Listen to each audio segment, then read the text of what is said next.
This is the ABQ Business Podcast with your host, Jason Rigby. Each week we'll interview visionary business leaders to inspire the creative power and spirit that's in every entrepreneur. Discussing strengths, weaknesses, strategies, systems, and the problems we can all solve together for a new future for local small business.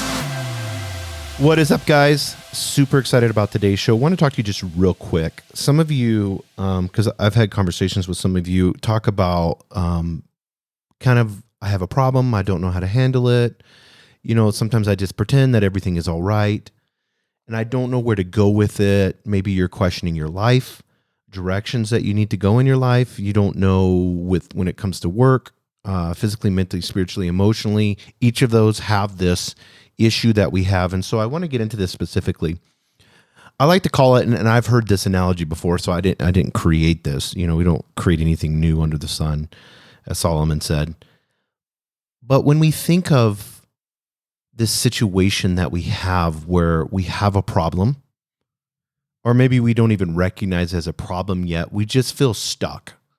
And I'm not necessarily saying stuck. I'm just saying maybe like, and I want to use this analogy. If you could imagine, we're here in New Mexico, but this could be anywhere if you're in the mountains, is you have these jagged cliffs on each side of you, and you're kind of down in the valley, and there's trees, and there may be a little river, but it's real foggy, and you just can't see anything in front of you.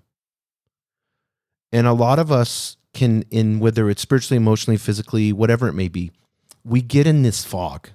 And we get stuck in this valley, and we're stuck in the fog, and we can't see in front of us. And a lot of times what that causes us to do, because we have fear, guilt, worry, those are the three things that motivate us to sit down.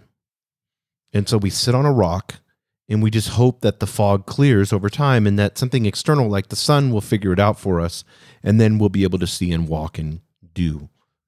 And so we end up living our life waiting on things. That's a key word, waiting on things for help, for salvation, for something external, whether it could be a religion, or it could be a parent, it could be, a spouse, a partner, whatever it may be. And we don't understand that the problem lies within inside of us. It's inside of us, and it is a problem. If you're stuck in the fog in something, the first thing you have to do is identify the problem. What is the problem specifically? And I want to kind of get into this a little bit, because you have to understand the root of the problem. Maybe it's an issue with your work, and maybe it's an issue with the person at your work that's making you feel frustrated about your work. Maybe you love your work, but having to deal with this boss every single day, or deal with an owner, or whatever it may be, a manager, a coworker, is making you feel like you don't want to go to work. So it's not your work. If we get to the root of it, and you get to the emotional aspect of the root, it's not your work, it's the person that you have to confront every day that puts you in a bad mood, that influences you, that causes you not to want to go to work. So you love your work, that's great. If this person was gone, you have to say this, subtract things. If this person was gone, 1 to 10, what would it look like at my work? Oh, wow, I love my work. It's an 8 or it's a 9. Oh, okay, perfect. So the problem is not your work. The problem is this person. So how do I handle this person? Now here becomes the issue, because we always want to be passive aggressive when we're in the fog. We always want to sit on the rock and just wait, and then hopefully something external will fix it. But you can't do that if you want to fix a problem. And this is where a lot of you are going to tune out, and you're just going to go living in the fog. But if you want to take, and here we go, listen, if you want to take 100% responsibility of that problem, if you want to shift the blame from something external to you, and I'm saying blame in a good way, this is my fault, this is my problem, I need to fix this. Everything is not all right. I'm not going to say that, and I'm not going to use any excuses right now. I'm going to solve this problem. So how do you do that? Well, you have to become self-aware of the problem. Have you had a conversation with this person? Well, I don't want to do that. Well, okay, then you're going to stay stuck in the fog. What does a conversation look like? Well, yeah, I need to have a conversation, but instead I'm going to send a text or an email. Well, that's not going to work either. Can you take this person to lunch? And then what does that conversation look like? If you have a problem, you've got to make sure logically that you go through. I know there's a lot of emotions, and in that emotion is the resistance. But I guarantee you, if you logically figure out the conversation you're going to have with this person and you take him to lunch and you set him down and say, hey, my perception is this. This works in relationships too, guys. My perception is this, and I'm feeling like this is what's happening. And if I'm wrong, here's humility, guys. If I'm wrong, can you show me the direction I need to go? Or is there something, do you have something against me? Now you just took that problem and you took the fog of that problem because there's no action being done in that problem. And you created action and you put the ball in their court now. Now they have to respond. They can be an asshole and they can respond and say, I just don't like you. Or they can say, that's not what I was meaning at all. I'm very sorry. When I get to work, usually they're having issues too. I'm going through a divorce. I don't like my work. I actually hate my job. They're going to tell you a lot of different reasons, external reasons. And they're going to shift the blame onto something else because most people, and I'm saying that, most people play the victim in things. And most people live in fogs. You're not going to do that because you've took responsibility to become self-aware of your life. And in this will set you apart. You want to get ahead in life? Confront every problem that you have and clear the fog out. Shine the light on it, get some sunshine on it, and it'll dissipate the fog. So you say, well, I don't want to have that conversation. Well, there's a lot of things that we don't want to do. Why don't you want to have the conversation? Because it makes me feel uncomfortable. Well, guess what? Suffering in the gym makes you feel uncomfortable. Suffering in general makes you feel uncomfortable. But we all know the Buddhist thing, the suffering comes from attachment. We have an attachment to it.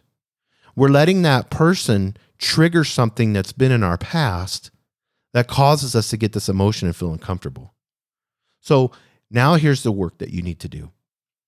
I don't want to talk to this person. I don't want to have lunch with them. I'm in a fog. I don't want to go to work. I'm going to have a conversation with them. See, I want you guys to see the thought process here. I'm going to have a conversation with them. Why are they triggering me? Because it has nothing to do with Susan or Bill. It has something in my past that they're triggering that's creating this emotion. We're evolutionary beings, guys. This is evolutionary psychology right here. There's something in your past that they're triggering. So when you say it's not them, they're just a trigger. What makes you angry? How does your partner make you angry? They're just triggering something from your past. They're triggering an insecurity, a worry, a fear, a guilt, whatever it may be. When you begin to recognize it, that's self-awareness. Because then it takes the power away. It's like, oh, Susan, she triggers me every time I go to work because she acts like my mom, and my mom used to passive-aggressive guilt me all the time to make me do things, and so she's creating that. And so in creating that, I'm feeling that guilt from my mom, so I need to confront her on it and bring the clarity in it. And now, you're not necessarily going to tell Susan it's from your mom and all that. That's for you to say. But you can talk to her and say, hey, I want to know about our relationship. Here's what I'm feeling. And it takes all the power out of the fog. Because the fog, you're thinking that you can't move, you can't do anything. That the fog is there and you have to wait externally for something to happen. Problems in your life always have a history. I want you to understand that. They always have a history. It may go back to your great-grandparents. Maybe you have this generational thing that I've talked to people that are that way. They said, well, my grandma was this way and she raised me. Well, grandma put insecurities in your life that your mom passed on to you, your grandma passed on to, your mom passed on to you, and people in your life are just triggers for that. I hope you get that. I hope you understand that.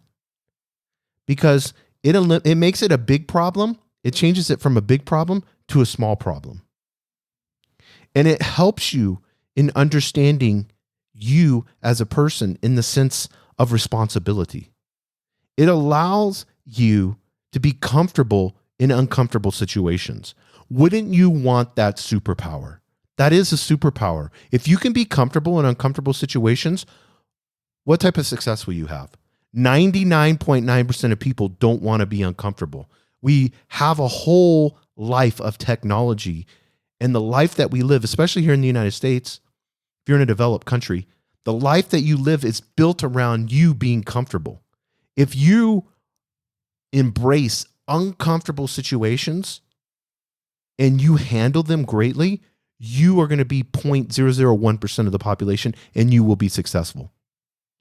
So the problem that you're having is your routine response to a problem that you have in your life from a trigger that goes from your past. It's that simple, guy. You have to break it. You have to learn to understand that self-awareness and responsibility, 100% responsibility, and internally taking it inside of you without guilt, fear, or worry is how you're going to overcome this. And you say, well, it seems simple. It actually is simple. It's just our emotions make things complicated. It's very simple when you have a relationship issue, but emotions get involved and what happens? People get a divorce. Logically, split everything 50-50. Logically, we have children, so we need to pay child support. Who's going to pay child support and what percentage? Logically, you could figure all that out, couldn't you? You wouldn't even need attorneys. Two people sitting down, being total logical, no emotions, you could figure it out. But it never works that way, does it? Emotions and hurt and anger gets involved. Then we get attorneys. Why? To seek revenge. Because this person hurt me and I want to have power over them. That's all emotion. That has nothing to do to help you as a person. You breaking up with them, not reconciling with them. And I'm not saying not every person you can reconcile. If you're in a relationship and you have a dirt bag and there's dishonesty, then you need to get out of that relationship because they're disrespecting you as a person. And you can't have that. Some of you are stuck in the fog in your relationships. But it's you sitting down, allowing your brain to work and become self-aware. It's that simple, guys. And if you have questions on this, you guys can DM me. I had somebody DM me the other day on this. And so I began to talk back and forth with them on it. And then we ended up having a conversation and was able to bring some clarity to it. But you have all the answers inside of you. I always say that, guys. You have all the answers inside of you. Don't be afraid to question things. Don't be afraid to understand who you are as a person. Because all it is, all that emotion that you have, that crazy emotion that comes inside of you, and you're like, I'm crazy. I feel these, I get jealous or I get angry or, I get hurt really easy and I'm ultra sensitive and I'm intuitive and I'm an empath and people this, all of that, all they are is just triggers. Find out what's triggering you. What makes you feel this? What makes you feel shitty? Become self-aware on it because then you can laugh at it. That's what I do. I'm like, oh, why are you getting angry, Jason? Oh, this person triggered you. They're making you feel like you're not good enough. And so you don't feel worthy to do this. And this person just triggered that in you. And then I laugh about it and I say, well, you know what? I know I can handle this. I know I'm worthy. I have the responsibility to handle this. And Bill's just a trigger. He's I'm not saying he's nothing to me, but the actions of that he's doing is nothing to me. The trigger is everything. Bill is just a catalyst for that. And I don't want to go on and repeat myself, but I want to make sure you guys understand.